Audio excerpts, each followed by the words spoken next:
Hola, ¿sí? Buenas tardes. ¿Se oye bien? Yo no voy a pedir ni que me bajen ni que me suban, que para eso tenemos a 4 personas atrás. Gracias a Dios por vuestras vidas.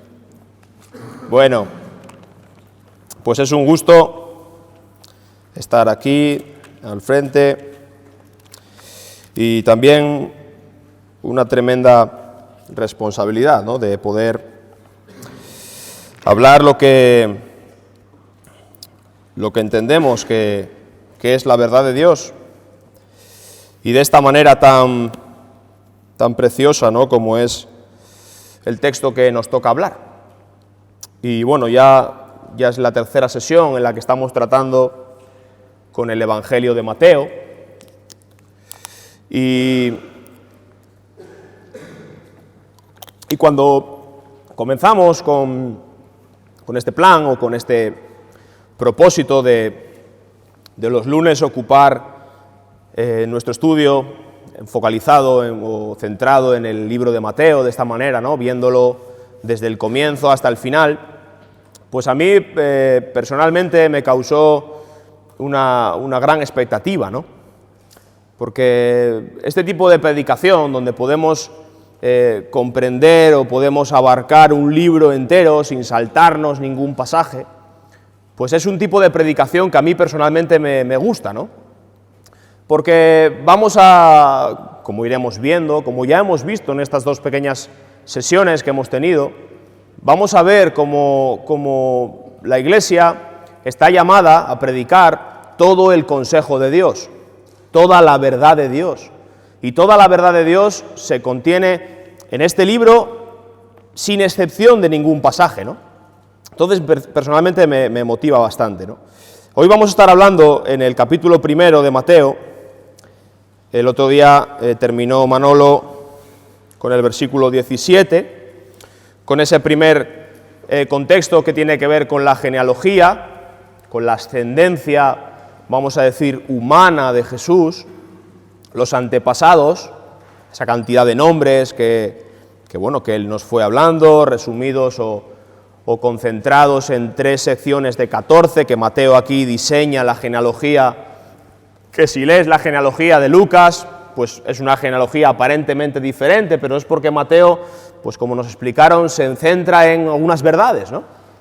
En esa verdad de nombrar a personas que aparentemente, según nuestro criterio, no deberían estar, a veces por nuestro juicio, y también esa centralidad de Abraham y David como grandes ascendientes de nuestro Señor, ¿no? Abraham como el padre de la fe, el que da origen a esta familia que es escogida por Dios, que luego formaría un pueblo que es Israel, y ese David como el gran rey que vamos a decir que ejemplifica o que tipifica en el Antiguo Testamento al reinado justo de Dios, al gobierno de Dios sobre su pueblo, y Jesucristo al final de ello como el gran rey prometido, ¿no?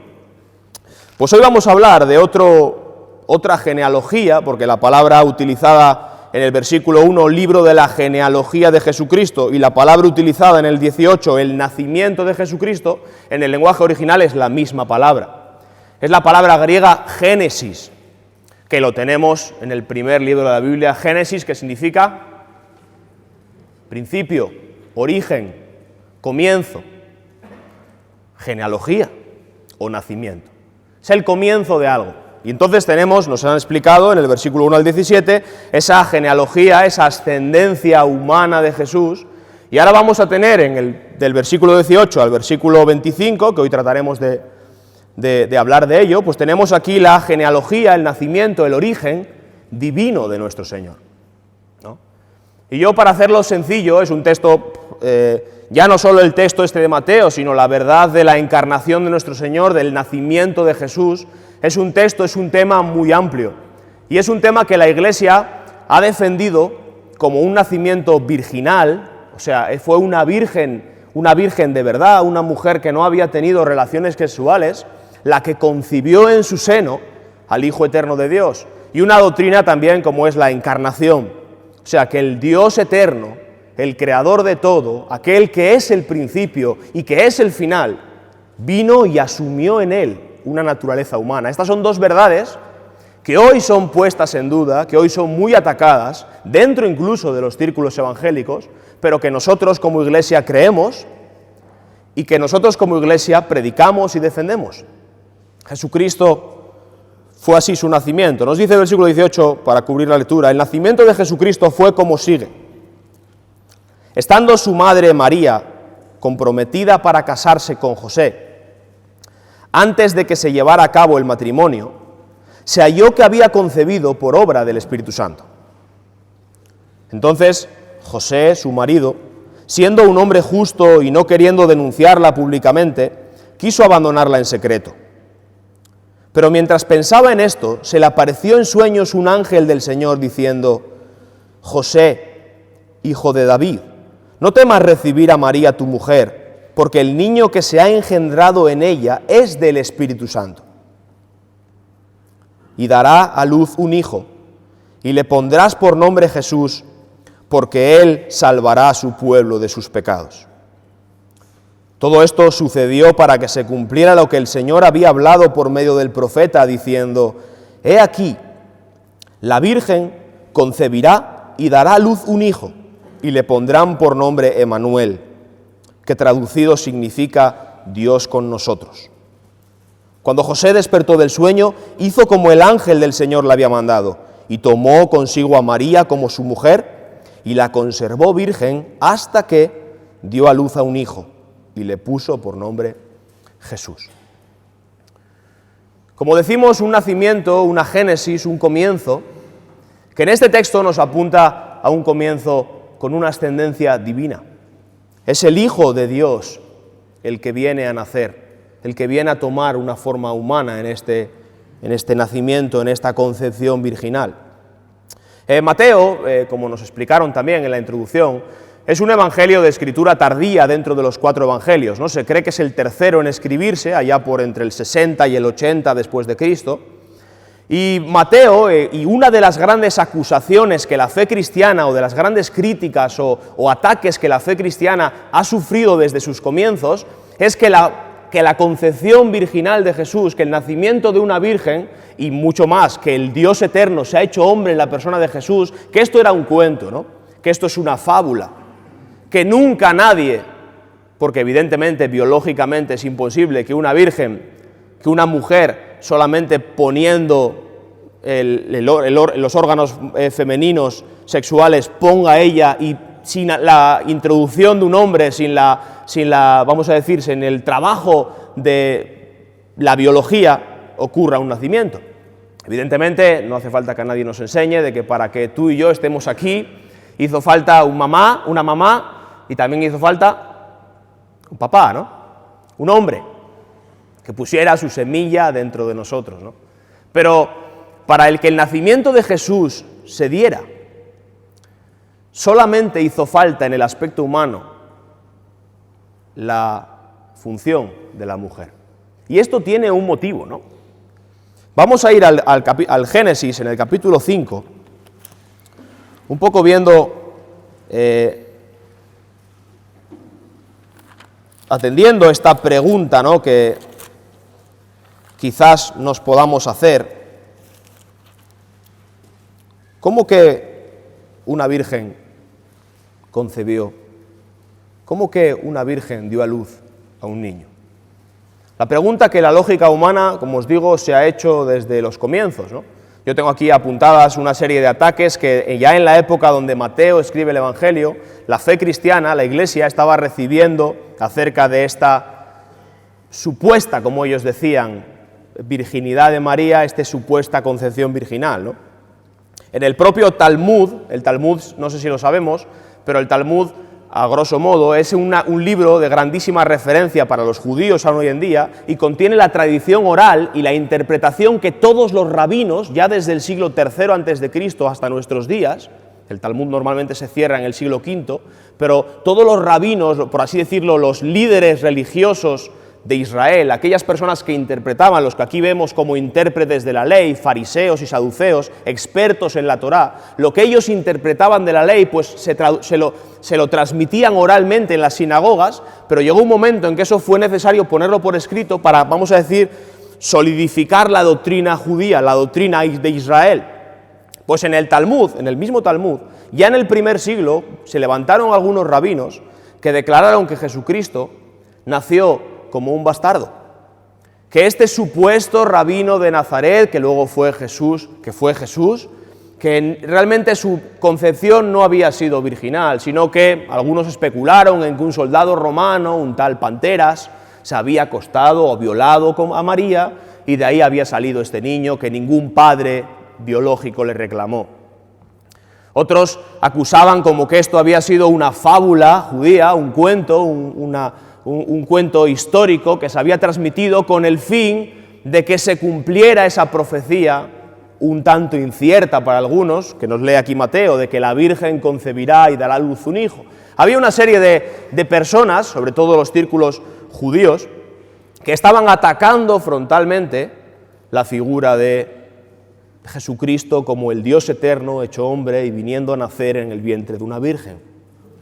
También otros incluso habían sostenido que Jesús, como figura revolucionaria, como figura de gran importancia, de influencia para muchas personas, debía de haber sido parecido a los cuentos que contaban sobre héroes griegos, como Alejandro Magno, por ejemplo, del cual también se cree hoy en día. Algunas personas cuentan y las anécdotas de ellos cuentan de que fue concebido por un animal, hubo una especie de milagro en sus venidas a nacer, ¿no?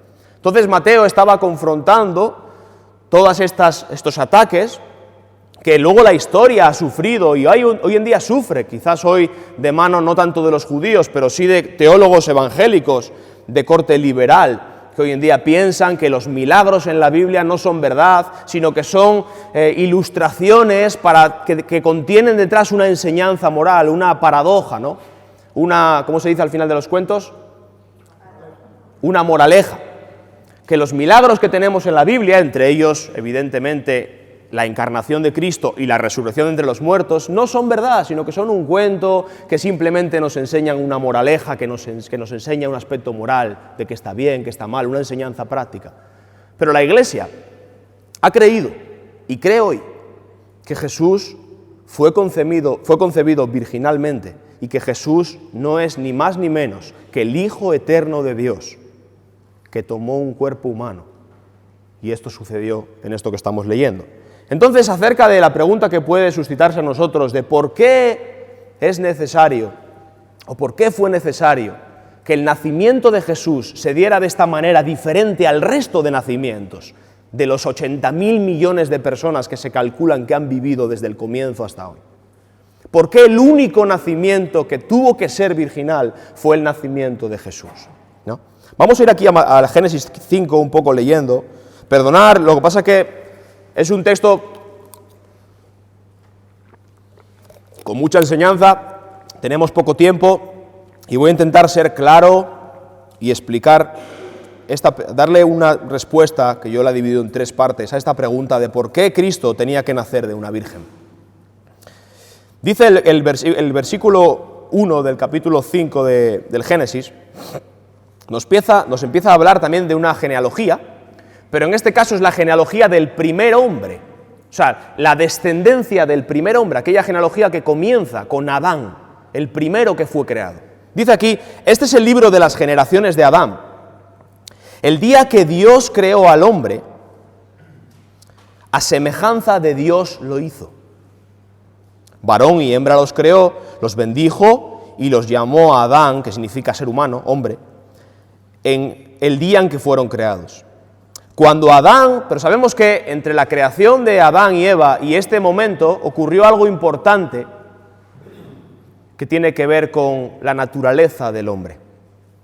Sabemos que en Génesis 3 hay una escena, hay un caso importantísimo en la historia de la humanidad. Un caso, una circunstancia, una situación que marcó el devenir de todos los demás hombres que nacieron de aquella pareja original que fueron Adán y Eva.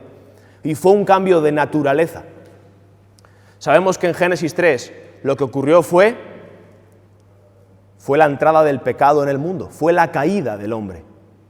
El hombre fue creado a imagen y semejanza de Dios, con una naturaleza humana, pero una naturaleza inocente. Y sin embargo, aquel día que comió de aquel fruto y desobedeció el mandato de Dios, el hombre le fue tomado sobre sí una naturaleza pecaminosa.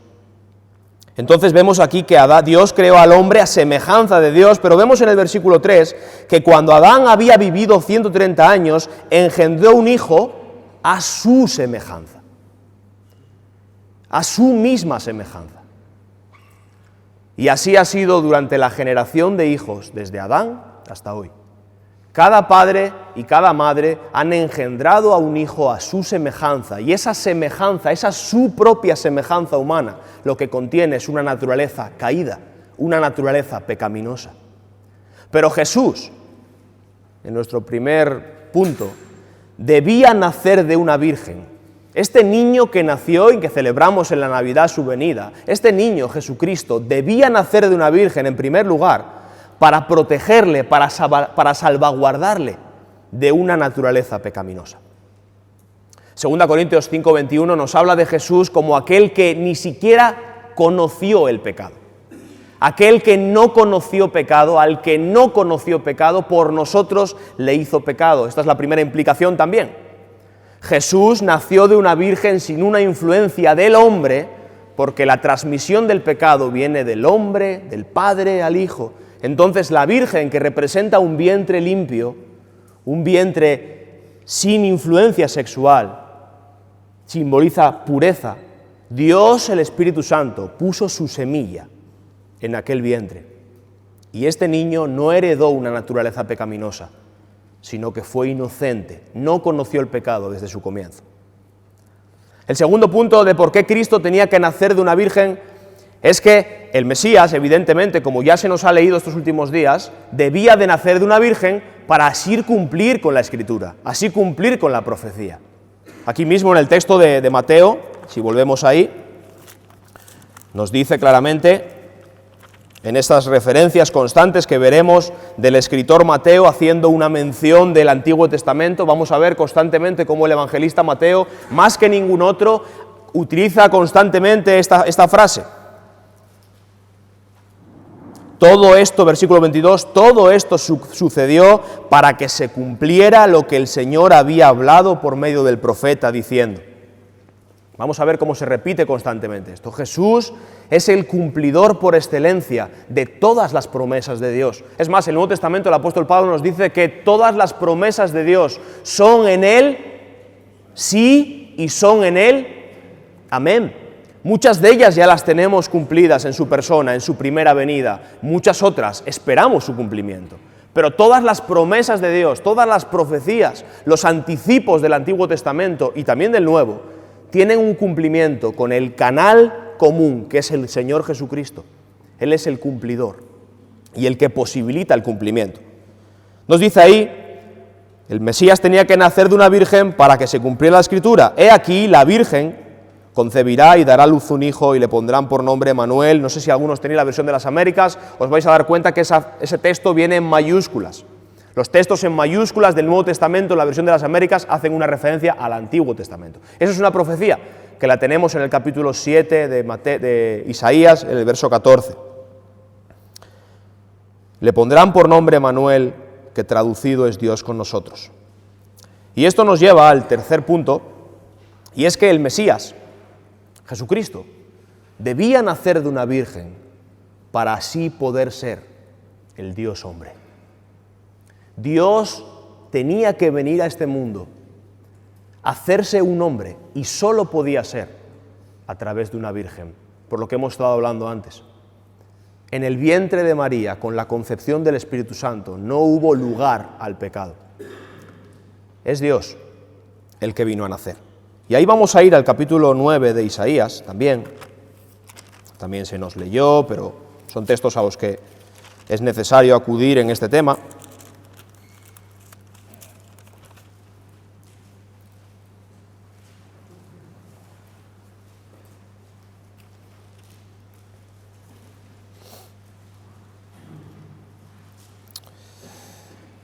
versículo 6. Capítulo 9, versículo 6 de Isaías. Dice: porque un niño nos ha nacido, un hijo nos ha sido dado, y la soberanía reposará sobre sus hombros, y se llamará su nombre Admirable Consejero, Dios Poderoso, Padre Eterno, Príncipe de Paz.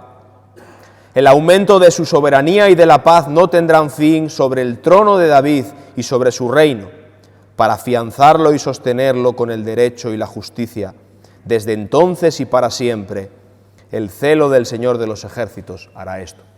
Este niño que nos fue nacido allí en Belén, que se estaba gestando en este momento del texto que estamos leyendo, en el vientre de la Virgen, ese feto que estaba creciendo en ese tiempo de gestación de 9 meses hasta dar a luz el día de Navidad o de Nochebuena, como creemos, ese niño que estaba creciendo en aquel vientre era el admirable consejero, el Dios poderoso, el Padre eterno, el Príncipe de Paz. La Virgen concibió y dio a luz un niño, pero ese niño no era solamente un hombre, ese niño era el Dios eterno. Y esto es lo último que quería hablar y dedicarle un poco más de tiempo. La otra gran enseñanza que recibimos de este texto de Mateo es la doctrina o la enseñanza de la encarnación de Dios. Esto es otro tema también objeto de mucho debate desde el comienzo, ¿no? Desde el comienzo hasta hoy. Incluso la Iglesia, en la primera vez que se juntó en la historia de la Iglesia, más allá de los concilios de Jerusalén que tenemos ahí en el Nuevo Testamento, apostólicos, sino cuando la Iglesia se juntó para darle forma a lo que todos creían en común, a lo que la Biblia enseña y ponerlo por escrito, fue con el tema de la deidad de Jesús. Jesús, ese niño que nació de María, no era un niño como nosotros. Era como nosotros en el sentido de que era un hombre de verdad, era un hombre de carne y hueso, pero no solo era un hombre, era algo mucho más que un hombre, era 100% hombre, pero a la misma vez era 100% Dios. Y esto es lo que la Iglesia ha conocido, y me gustaría explicarlo a grosso modo, es la doctrina de la encarnación, la toma de un cuerpo por parte del Hijo Eterno de Dios. Vamos a ir al capítulo 1 de Juan para entender un poco esto. Sabemos que el Evangelio de Juan es un evangelio, para los que leemos la Biblia o los que estáis empezando a leer, que yo sé que veo caras de gente bastante nueva que está comenzando a tomar contacto con la lectura, te vas a dar cuenta que el Evangelio de Juan no sigue una narrativa, una línea histórica como pueden seguir los otros 3 evangelios, ¿no? Que son los evangelios que se conocen, para los que estáis apuntando si queréis, el evangelio de Mateo, Marcos y Lucas se conocen como los evangelios sinópticos. Esto quiere decir que están vistos en una misma óptica, un mismo formato, un formato histórico, un formato narrativo. Sin embargo, el evangelio de Juan tenemos un evangelio especial. Ha sido llamado incluso el Evangelio Universal, es el Evangelio que incluso recomendamos leer por primera vez a la gente que empieza a tomar contacto con el Nuevo Testamento, porque el Evangelio de Juan nos va a enseñar quién verdaderamente es Jesús. No solamente lo que Jesús vino e hizo y enseñó, sino a través de lo que Él hizo y vino y enseñó. El énfasis es un poco en quién es Jesús. Jesús es el Hijo Eterno de Dios. Jesús es Dios hecho hombre y Jesús viene con un propósito. Aquí nos dice, el propósito es salvar al pueblo de sus pecados, revelar al Dios vivo. Y esta revelación, este conocimiento de Dios a través de Jesús, es lo que nos salva. Es todo un paquete. Vamos a leer ahí en el prólogo de Juan, viendo un poco Juan cómo describe esta venida de Jesús. Juan no, vamos a ver, si lees el Evangelio de Juan, te vas a dar cuenta que él no menciona el nacimiento en el pesebre, ni menciona a los magos, ni menciona a los pastores. Él se retrotrae mucho más atrás. El Evangelio de Juan no comienza en Belén. El Evangelio de Juan tampoco comienza en Isaías. El Evangelio de Juan comienza en la eternidad pasada. Fíjate lo que dice. En el principio ya existía el Verbo. La versión que tenéis la mayoría dice, era el Verbo. Ya existía el Verbo. Este Verbo, ¿quién es? Este Verbo es Jesucristo. Este verbo concretamente es el Hijo eterno de Dios, la segunda persona de la Trinidad. Jesucristo es aquel niño en esa encarnación, tomó el nombre de Jesucristo. Se le dio el nombre de Jesús, que Jesús es el nombre humano, que significa Él salvará. Y también tomó el nombre de Cristo, que era hacia donde apuntaban las profecías, el ungido. Aquel que el Espíritu Santo iba a capacitar, ungir, dotar con el poder de Dios para llevar adelante la gran obra de la redención. Él es el ungido. Pero aquí nos lo llama el Verbo. El Verbo es un nombre eterno de Dios. Aquí nos traduce el español, es una traducción muy vaga, ¿no? Verbo es la palabra logos en griego. El logos es, por así decirlo, un agente de orden. Incluso los filósofos habían hablado, especulado sobre una supuesta necesidad de un logos, algo que ordenara todo. Y aquí Juan, con su estilo característico de su evangelio, él nos dice que el logos, lo que le da orden a todo, lo que genera todo, es Jesucristo. En el principio ya existía el Verbo, y el Verbo estaba con Dios. Aquí nos separa el Verbo del Padre, hay dos personas diferentes, pero el Verbo era el mismo Dios. Aquí nos explica un poco la Trinidad, ¿no? A grosso modo, ¿no?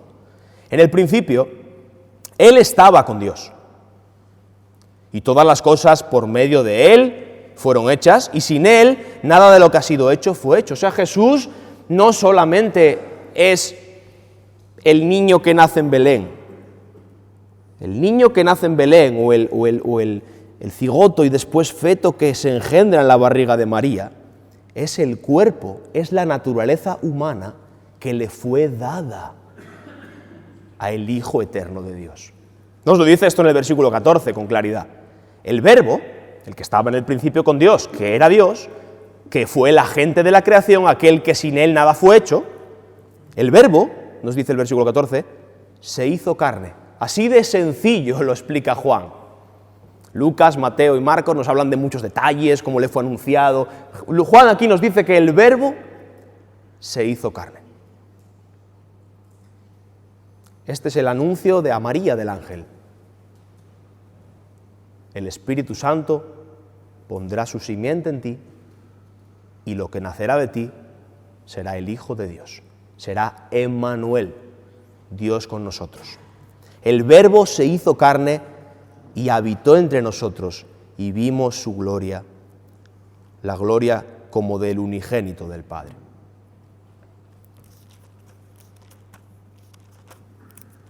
Está muy bien ver la encarnación, porque muchos han especulado y han intentado atacar la persona del Hijo de Dios, la persona de Jesús, como un Dios menor.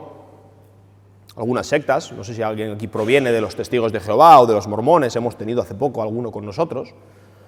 Estas sectas, que están no muy de moda, sino que tienen predicamento entre la sociedad hoy en día, creen y rebajan a Jesús, al Hijo de Dios, lo rebajan a un semidios, a un Dios de menor categoría, a uno que llegó a ser Dios.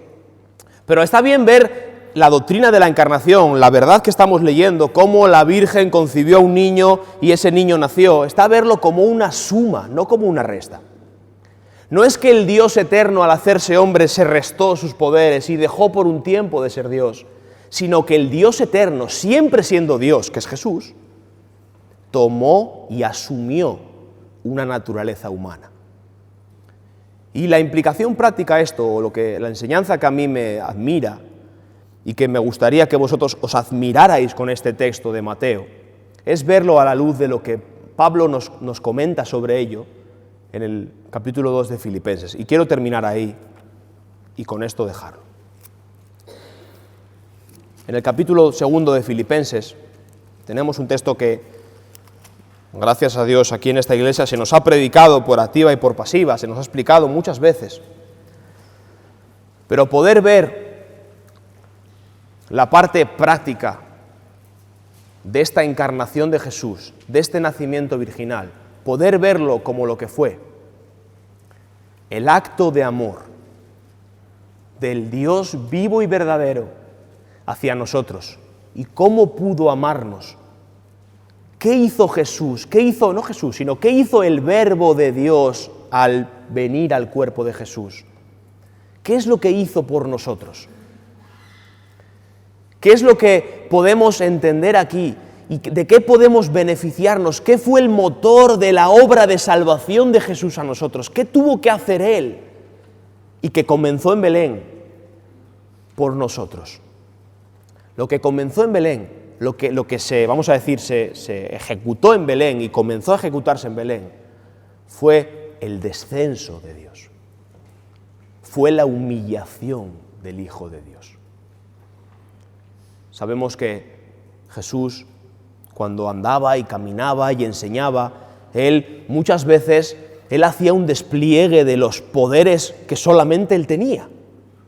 Veremos durante el Evangelio de Mateo, y es conocido por todos, muchos leemos la Biblia y vemos cómo Jesús convierte 5 panes y 2 peces en comida para 5.000, Él calma la tempestad, Él sana a cojos, a ciegos, a paralíticos, Él saca demonios, Él resucita muertos, Él ejerce el poder que solo Dios tiene. Pero también vemos cómo Jesús se cansa, también vemos cómo Jesús tiene hambre, también vemos cómo Jesús, cuando le hieren, sangra y sufre. Vemos a Jesús llorando.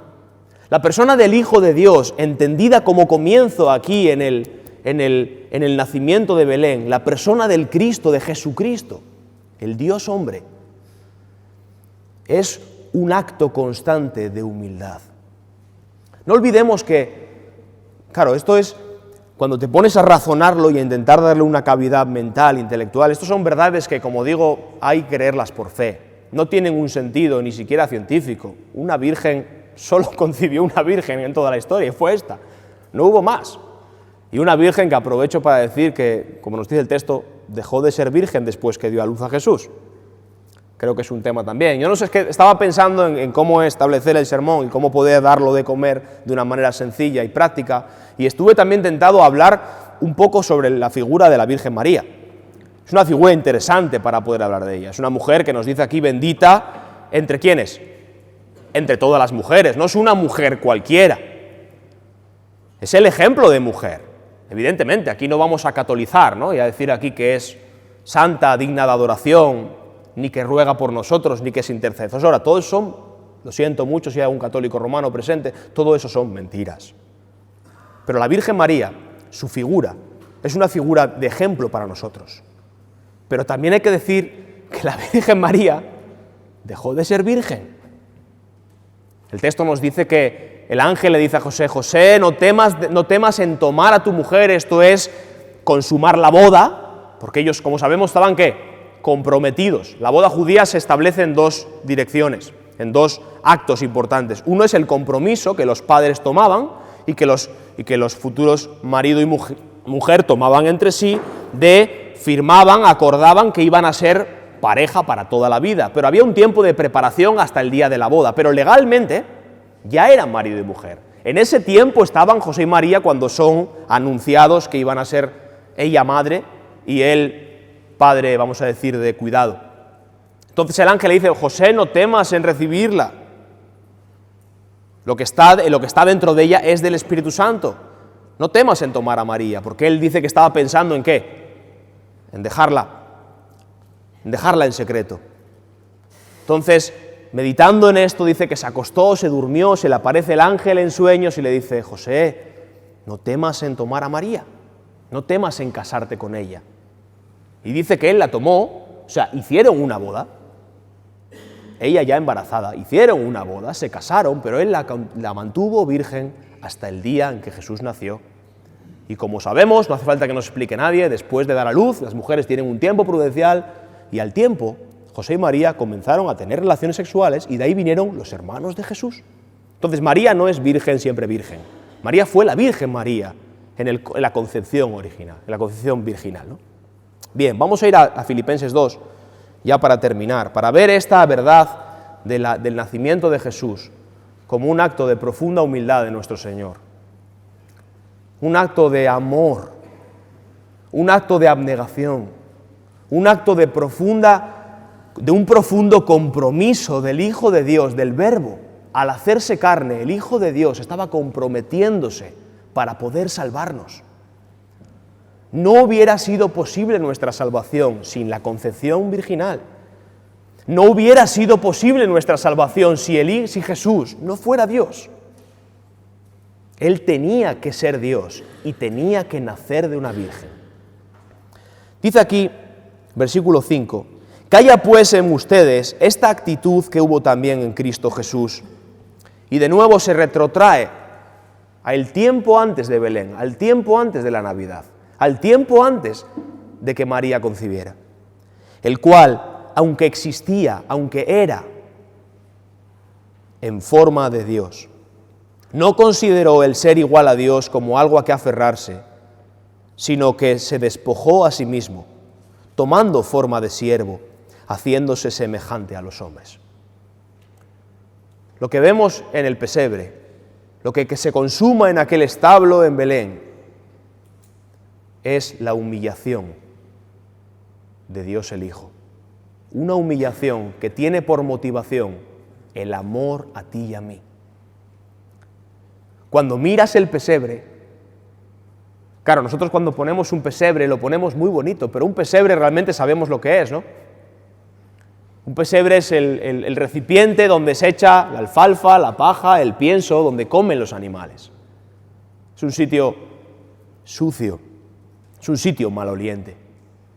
Cuando imaginamos esta escena que en Mateo aquí a grosso modo nos narra, imaginamos aquel niño, aquella virgen, aquella familia que vienen a Belén a empadronarse y no hayan lugar y no encuentran lugar en la posada y les dice, bueno, hay ahí un establo, ir allí, y allí nace.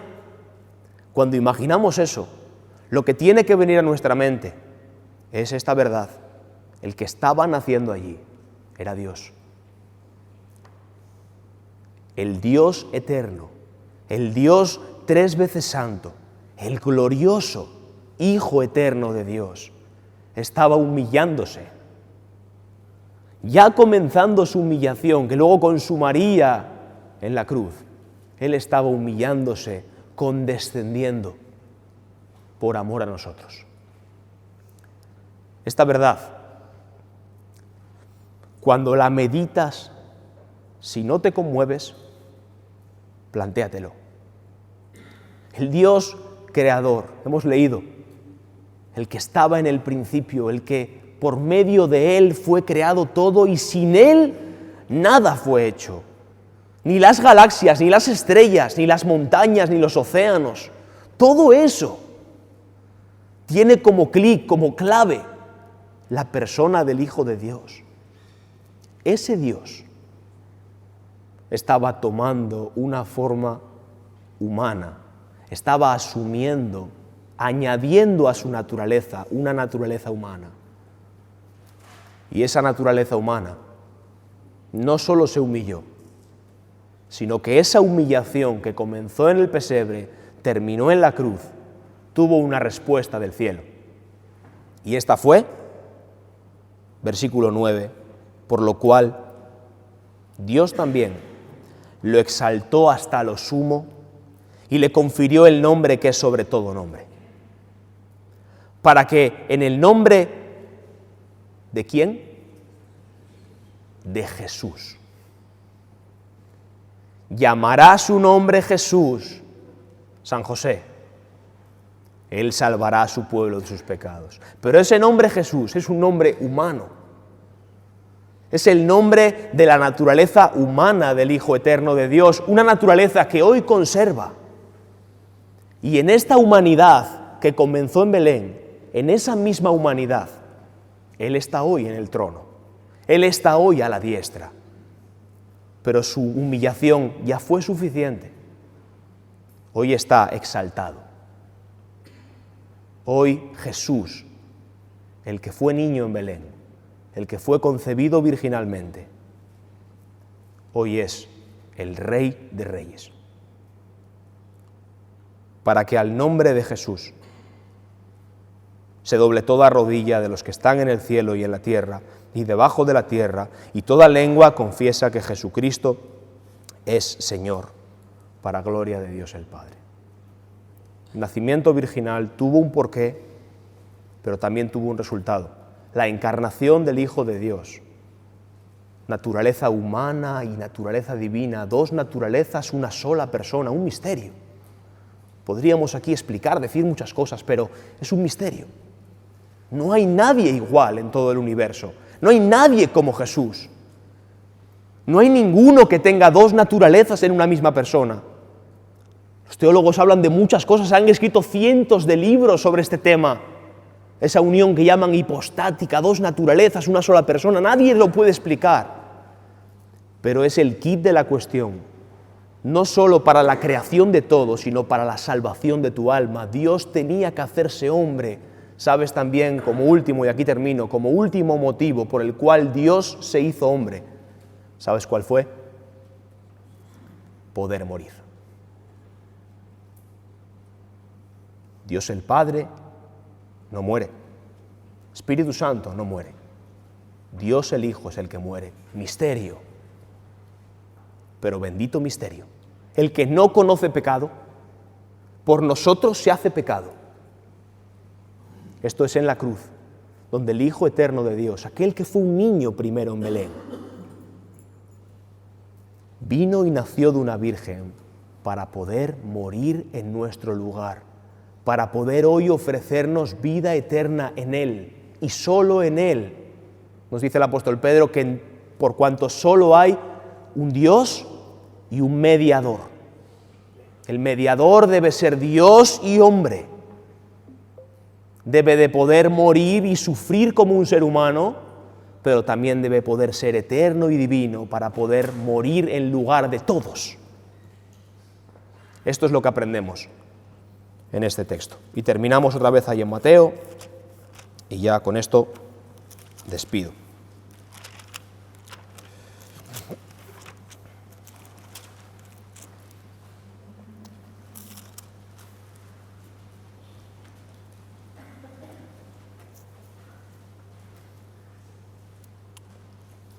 Todo esto sucedió, versículo 22, para que se cumpliera lo que el Señor había hablado por medio del profeta, diciendo: He aquí, la Virgen concebirá a luz un hijo y le pondrás por nombre Emmanuel, que traducido es Dios con nosotros.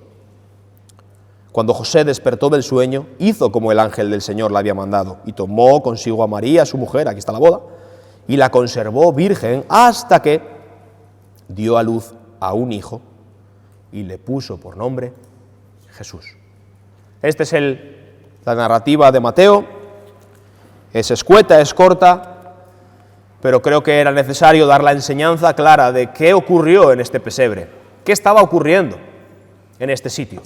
No solo un niño nacía, no solo venía al mundo un gran revolucionario, un maestro, un rabino, un hombre influyente hasta el día de hoy, sino que en aquel pesebre el niño que estaba naciendo era el Hijo eterno de Dios, aquel que vino a salvar a los pecadores. Gracias por la atención.